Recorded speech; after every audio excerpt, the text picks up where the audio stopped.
can you collect Social Security based on your ex-worker spouse's work history? The answer is yes, depending on if you meet certain requirements. So let's take a look at this. So first, in order to even start this discussion, you had to have been married at least 10 years. If you were married 9 years and 6 months, you're not able to collect. So you've got to meet that 10-year threshold. Then you personally must be currently unmarried. You cannot be married to collect on your ex-spouse's work history.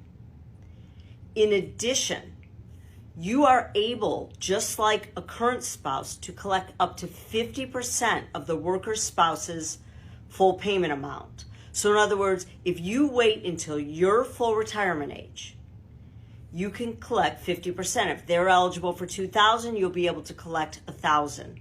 Now, if you start earlier, for example, as early as age 62, that 50% is going to be reduced to a lower percentage. Now, the worker spouse, the ex-worker spouse, actually does not need to be collecting Social Security. If you watched my last video, part 1, on spouses, the worker spouse must be collecting. In this scenario, the ex does not need to be. You're divorced from that person, and what they do no longer has an impact on the decisions you get to make. If you want to start Social Security and they're not taking it, you can.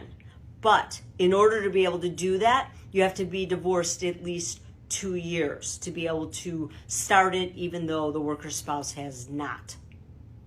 Now, even if your ex-worker spouse has been remarried, you still can do all this up above. But one thing that I want you to know is that the worker spouse's payment is not reduced because you're getting a payment based on his or her work history.